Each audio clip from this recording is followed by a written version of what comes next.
Lahat tayo may kwentong gustong itago. Mga sikreto, desisyon, at karanasang ayaw nating ikwento. Welcome to GK Diaries. Ako si Antoinette, 32 years old.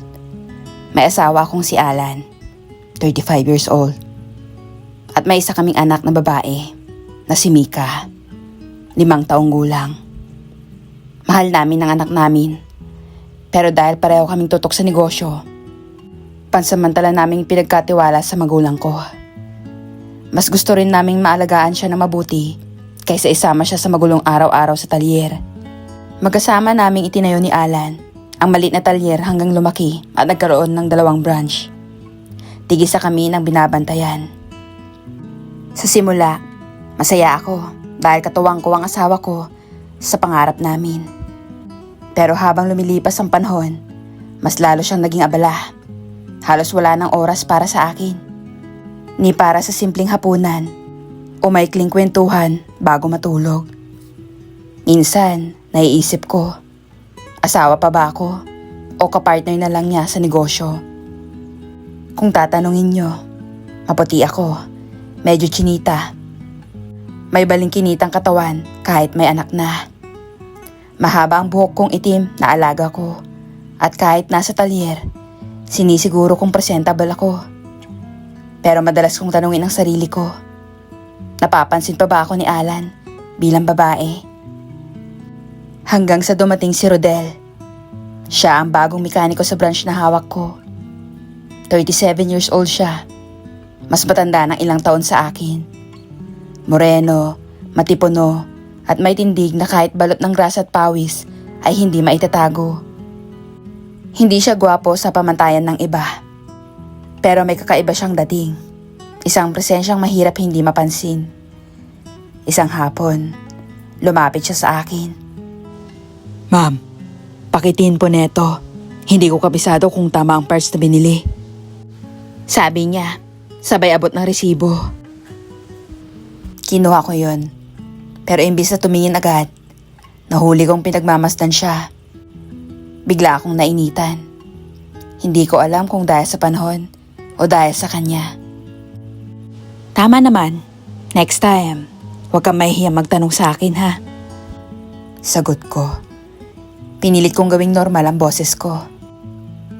Ngumiti siya. Hindi lang po kasi ako sanay na may amo na ganito kaganda. Sagot niya, deretsahan.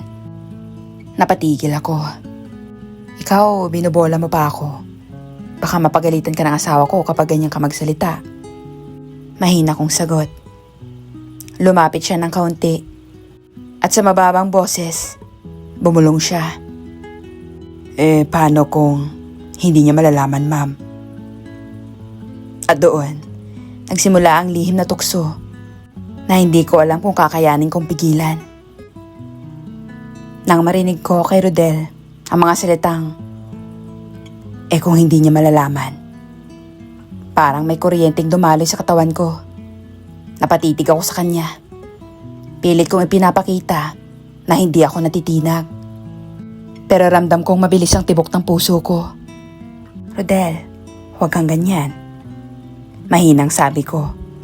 Pilit na naglalagay ng linya sa pagitan namin. Pero ngumiti lang siya. Yung tipong ngiti na parang alam niyang hindi ko talaga siya kayang iwasan. Pasensya na po, ma'am. Hindi ko mapigilan minsan. Hindi kasi normal na araw-araw kong nakikita ang kagaya mong maganda. Umiling ako, pero may bahid ng ngiti ang labi ko. Kung may makakarinig sa'yo, baka isipin nila wala kang respeto sa akin. May respeto po ako. Mabilis niyang sagot. Pero hindi ko rin may kakailang totoo na humahanga ako sa'yo. Nanlamig ang kamay ko habang hawak ko ang resibo. Hindi ko alam kung bakit. Pero hindi ko agad kayang putulin ng usapan. Sa halip, pilit kong nilihis. Sige na, tapusin mo na yung trabaho mo. Madami pang kotse bukas. Ngumiti siyang parang alam niyang tinatago ko lang ang totoo. Bago siya bumalik sa pwesto, narinig ko pa siyang mahina, pero malinaw na bumulong. Basta, tandaan niyo ma'am, kahit hindi ka mapansin ng iba, meron dito isang tao na laging nakatingin sa'yo. At mula noon, hindi na nawala sa isip ko ang mga salitang iyon. Kinabukasan, ramdam kong may kakaiba na sa pagitan namin. Tuwing nagtatama ang mata namin, parang may lihim na kasunduan. Minsan, dumadaan siya sa harap ko nang masyadong malapit. Sadyang dinadaanan ng kamay ko na parang aksidenteng nasasagi. Sorry ma'am. Sabay ngiti niyang may biro. Kung hindi ko alam, iisipin kong sinasadya mo. Balik ko naman. Paano kung sinasadya ko nga ma'am? Sagot niya, sabay kindat. Napatigil ako. Alam kong biro lang iyon dapat. Pero bakit parang may ibang dating sa akin? Pag-uwi ko ng bahay, nakita ko si Alan, nakaharap sa laptop. Abala sa mga order ng piyesa. Hindi man lang niya ako tinanong kung kumain na ako o kamusta ang araw ko. Nagpaalam ako maliligo, pero sa loob ng banyo, sa halip na si Alan ang laman ng isip ko, si Rodel ang pumapasok.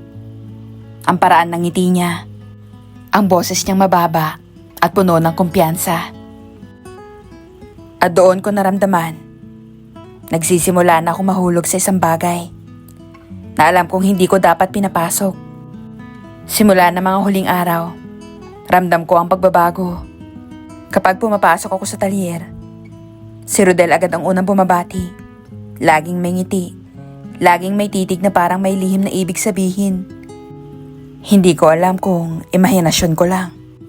Pero parang mas madalas na siyang nagpapakita sa paligid ko. Kapag may inaabot na gamit, sadyang dumadampi ang kamay niya sa akin. Kapag may inaayos na makina, pasimpleng sumisilip sa opisina ko na para bang tinitiyak kung naroon ako. Isang hapon, lumapit siya dala ang checklist ng piyesa.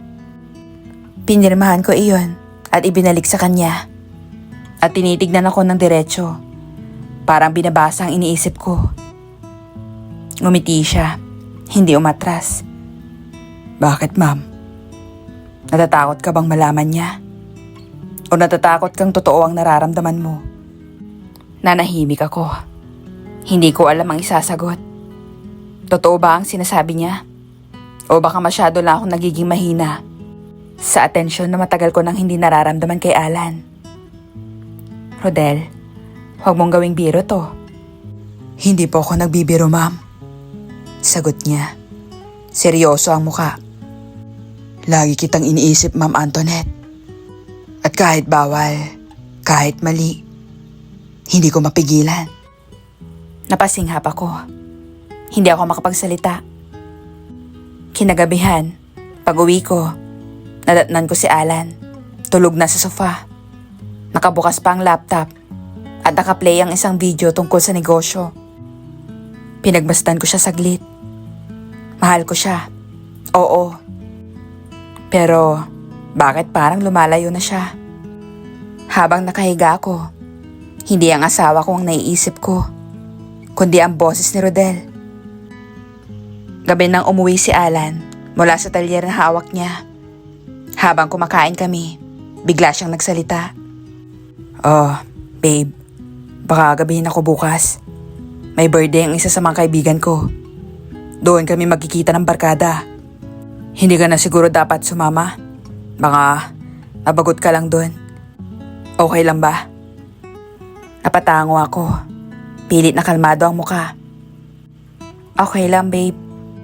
Ingat ka na lang. Huwag ka masyadong magpapagabi. Ngumiti siya. Nabilis na humalik sa noo ko. Promise, babe. Uuwi rin agad. Pero alam kong hindi yun agad. At alam ko ring may iiwan siyang puwang. Isang puwang na maaaring mapunan ng ibang presensya. Kinabukasan, matapos ang regular na operasyon ng talyer, isa-isa nang umalis sa mga mekaniko. Naiwan ako sa opisina. Nagsasaayos ng papeles. Nang mapansin kong si Rodel na lang ang abala sa pagsasara ng garahe. Uy, overtime ka ata. Biro ko. Habang inaayos ang mga dokumento. Naglakad siya papalapit. Hawak ang basang-basahan. Hinihintay ko kasi kayo, ma'am. Sayang naman kung aalis ka nang hindi ko man lang nakakausap. Napangiti ako. Pilit na itinatago ang kabog ng dibdib. At bakit mo pa ako kailangang hintayin? Dahil gusto kong samahan ka, ma'am. Kahit saglit lang. Nakatitig siya sa akin. Rodel, mahinang babala ko. Baka may makakita sa atin. Wala na pong tao, ma'am. Bulong niya. Tayo na lang po yun nandito. Unti-unti siyang lumapit. Naamoy ko ang pinaghalong langis, pawis, at cologne na siya lang ang may dala. Baka nagkakamali ka lang ng iniisip. Pilit kong iwas. Pero naramdaman kong nanginginig ang boses ko. Umiti siya. Pero seryoso ang mga mata. Hindi po ako nagkakamali, ma'am. Araw-araw kitang tinititigan. Araw-araw kitang hinahangaan. Alam ko pong mali. Pero sabihin niyo lang po at titigil na po ako. Nakatitig siya sa akin. Naghihintay ng sagot. At doon ako tuluyan natigilan. Sa loob-loob ko. Ito na ang sandaling kinatatakutan ko. Pero ito rin ang sandaling matagal ko nang hinahanap. Hindi ako makapagsalita. Imbes, naramdaman kong kusa akong hindi umatras. At sa katahimikan ng talyer, isang lihim na desisyon ang ginawa ko. Isang desisyong alam kong magbabago sa lahat. Ma'am, bulong niya. Sabihin mo lang kung ayaw mo. Lalayo ako. Hindi ko na alam kung alin ang tama o mali. Ang malinaw lang, sa tagal ng panahon, ngayon lang may tumingin sa akin ng ganito. Hindi bilang asawa, hindi bilang ina, hindi bilang partner sa negosyo, kundi bilang babae. Rodel, malito. Mahina kong sabi. Kung mali man, bakit parang sarap ipaglaban? Sa gabing iyon, hindi ako ang asawa ni Alan. Hindi ako isang ina. Nagising ako kinabukasan na mabigat ang pakiramdam. Hindi dahil sa pagod, kundi dahil sa bigat ng konsensya. Habang nakahiga ako, nakatingin sa kisame, paulit-ulit na bumabalik sa isip ko ang bawat detalye ng nangyari kagabi. Ang totoo, wala akong pagsisisi sa mismong sandaling iyon. Ang mali ay kung bakit ako pumayag. Bago pa ako tuluyang lamunin ng alaala, narinig ko ang pamilya ng boses ni Alan mula sa sala. Babe, gising ka na? Ihahatid pa natin yung pyesa mamaya. Mabilis akong bumangon. Nag-ayos ng sarili at lumabas na parang walang nangyari. Nakita ko siyang nakangiti. Tila masaya sa paglabas niya kagabi. Walang bahid ng hinala. Good morning. Bati ko. Pilit na normal ang tono. Good morning, babe. Sagot niya. Sabay halik sa pisngi ko. Sandali akong napatigil. Sa halik na iyon, may kirot ng konsensya. Ngunit kasabay nito, may tanong na gumugulo. Kung mahal niya ako, bakit parang ako lang naghahanap ng oras sa aming dalawa? Sa talyer, ramdam kong iba ang tingin ni Rodel sa akin. Hindi na siya tulad ng dati na pasimpleng ngiti lang. Ngayon, may halong kumpiyansa. Lalo akong nataranta na bigla siyang lumapit habang walang masyadong tao. Good morning, Antoinette. Sabi niya. Wala nang ma'am. Nanlaki ang mata ko at dali-daling luminga. Ano ka ba, Rodel? Baka may makarinig sa'yo. Bulong ko. Ngumiti lang siya. Ano naman kung marinig nila? Hindi ba totoo? Gusto kong sabihing mali siya, pero hindi ko kayang itanggi ang totoo. Rodel, mahina akong sabi. Huwag kang masyadong obvious. Please. Tinitigan niya ako ng matagal bago sumagot. Sige. Pero tandaan mo, kahit magpanggap ka sa harap ng lahat, alam kong kagabi, hindi ka nagkukunwari. At para akong muling nabitag sa mga salitang iyon. Pag-uwi ko, naabutan ko si Alan na nakababad sa laptop, abala sa business reports. Wala man lang tanong kung kamusta ako sa maghapon. Tumabi ako sa kanya, pero hindi man lang niya ako tinignan. At doon ko naramdaman ang masakit na katotohanan. Ang asawa ko, kasama ko nga sa bahay. Pero pakiramdam ko'y mas malayo pa kaysa kailanman. Samantalang isang taong hindi ko dapat pinapansin, siya ang unti-unting nakakapuno sa mga kulang na iyon. Lumipas ang ilang linggo na parang wala lang. Pero sa likod ng lahat, may apoy na unti-unting lumalaki sa pagitan naming dalawa ni Rodel. Isang hapon, dumaan ako sa work area niya para mag-check ng unit. Bigla niyang inabot ang tela at mabilis na pinunasan ang pawis ko sa gilid ng pisngi. Rodel, baka isipin ng iba, special treatment ang ginagawa mo.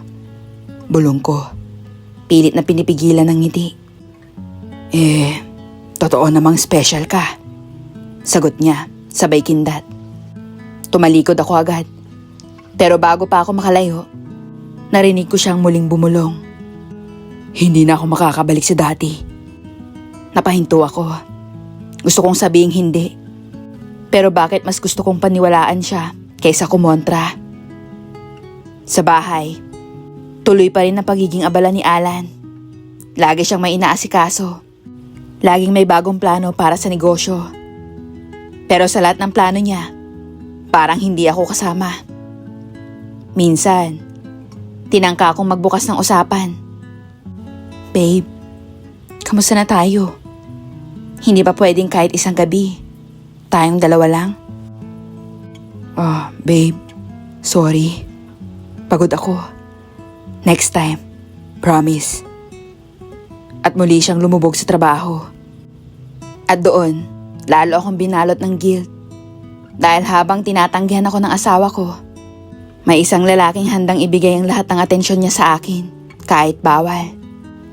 Kinabukasan, nagkataon na kami lang ni Rodel ang naiwan sa talyer.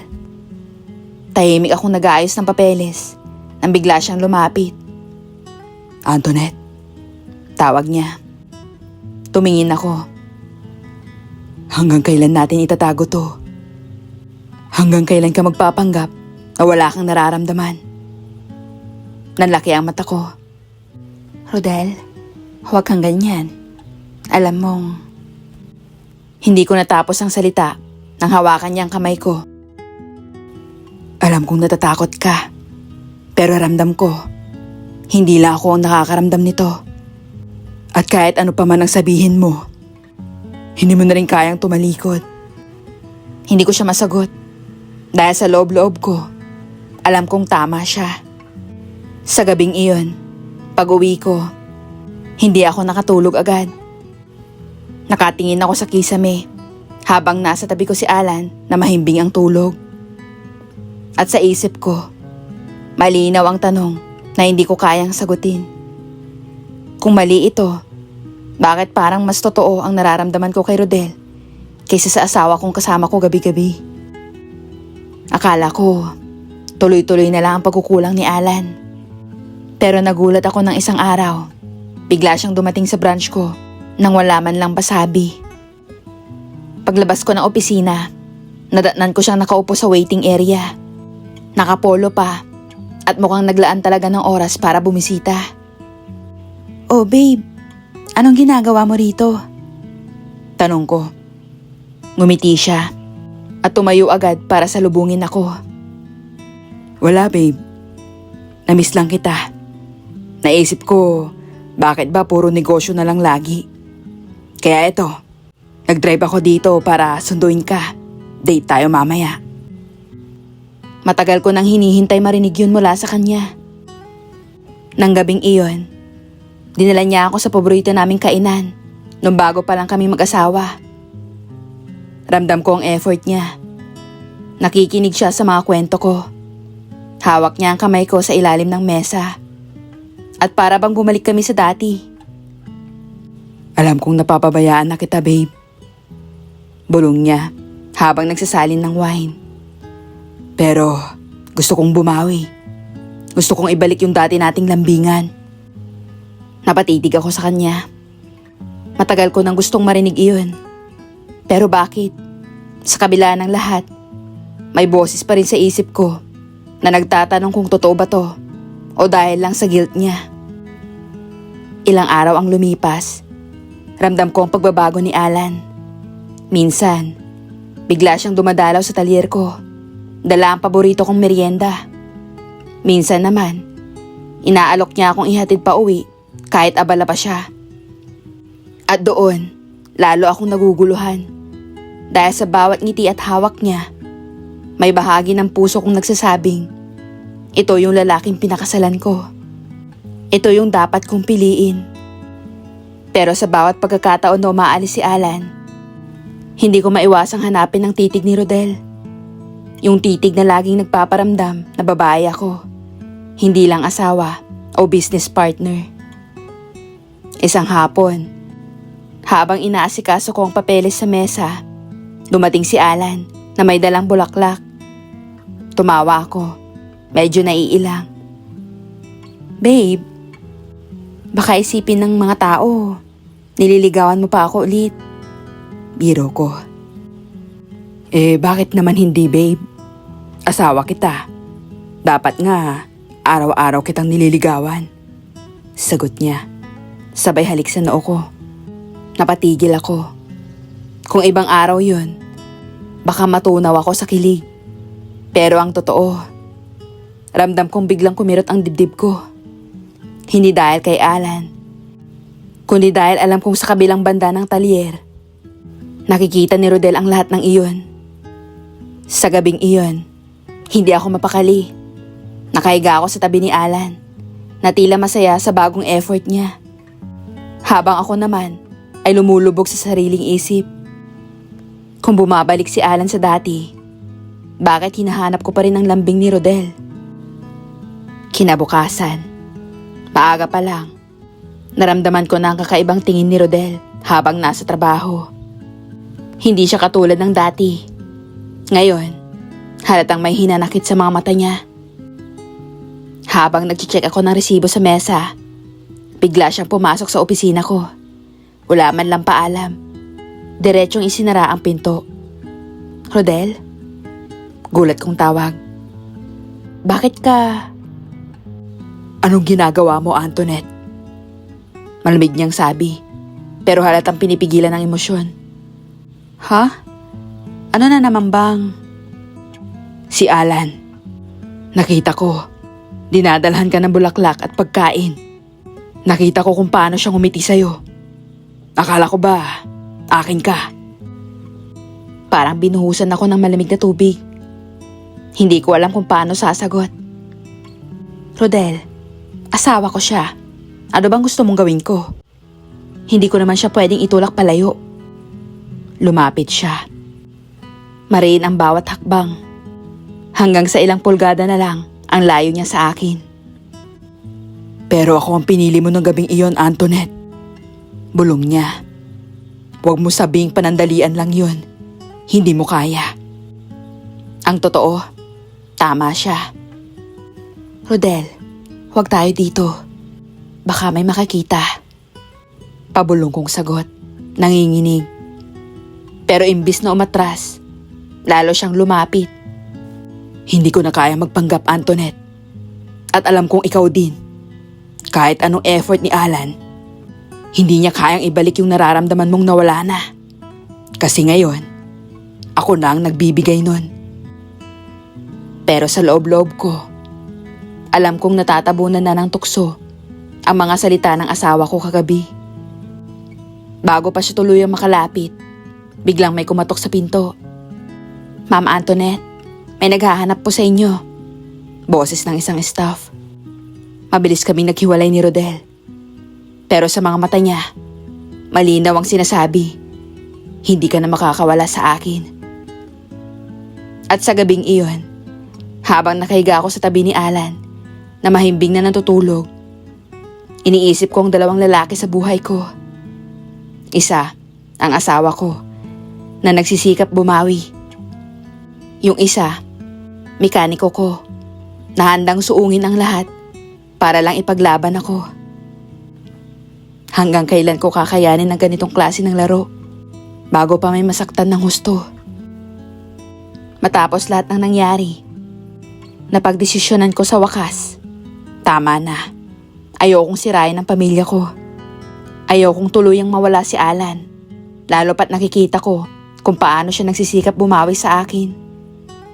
Kaya isang araw, kinausap ko si Rodel. Naghintay ako hanggang magsiuwian ng mga tao sa talyer. Saka ko siya tinawag sa opisina. Rodel, kailangan na nating itigil to. Mahina kong sabi. Napakunot ang noo niya. Ano? Hindi na tama. Gusto kong ayusin ang buhay ko. Ayusin ang relasyon namin ni Alan. Hindi na pwedeng magpatuloy pa tong relasyon natin. Saglit siyang natahimik. Tapos bigla siyang natawa. Pero malamig. Parang may nakatagong galit. Akala mo ganun-ganun lang? Akala mo basta mo na lang ako pwedeng iwanan? Rodel, please, intindihin mo naman. Hindi ako pwedeng. Nanginginig kong tugon. Pero lumapit siya at sa unang pagkakataon, hindi ko nakita ang malambing na lalaking nakasanayan ko. Ang nakikita ko ay isang taong puno ng hinanakit. Antoinette, huwag mo akong subukan. Kasi kung iiwan mo ko, baka kailangan malaman ni Alan kung sino talaga ang pinapasweldo niya sa talyer. Baka kailangan niyang malaman kung saan ka pumupunta kapag sinasabi mong malilate ka ng uwi. Nanlamig ako. Huwag mong gagawin yan, Rodel. Depende na yan sa'yo. Basta tandaan mo, hindi lang ikaw ang may hawak ng sikreto natin. At kung sa tingin mong makakalaya ka ng ganun na lang, nagkakamali ka. Umalis siya bigla. Iniwang nanginginig ang buo kong katawan. Pag uwi ko, nadatnan ko si Alan na nakahanda na ang hapunan. Nakangiti, parang wala siyang kaalam-alam. Oh babe, andyan ka na pala. Kumain na tayo. Nagluto ako ng paborito mo. Pinilit kong ngumiti. Pero sa loob-loob ko, halos mabaliw ako sa takot. Paano kung malaman niya ang totoo? Paano kung totohanin ni Rodel ang banta niya? Kaya ngayon, eto ako. Alam kong nagkamali ako. Bumigay ako sa tukso. Ang ending, ako ang nagdurusa. Mahal ko ang asawa ko. Pero nakatali ako sa kasalanan ko kay Rodel. Kaya gusto kong humingi ng payo. Hindi ko na alam kung saan ako tatakbo. Kung aamin ako kay Alan, baka masira ang pamilya namin. Paano na ang anak namin na nasa lolo't lola niya? Siguradong mawawasak ang tiwala sa akin. Baka iwan niya ako. Baka mawalan kami ng negosyo. Baka pati ang magulang ko mawalan ng respeto sa akin. Pero kung mananahimik naman ako at hahayaan si Rodel na manipulahin ako, hindi rin ako magiging malaya. Araw-araw akong mabubuhay sa takot na baka bigla siyang magsumbong. Baka gamitin pa niya ako habang buhay dahil hawak niya ang sikreto ko. Ayokong sirain ang pamilya ko. Ayokong masaktan ng anak ko.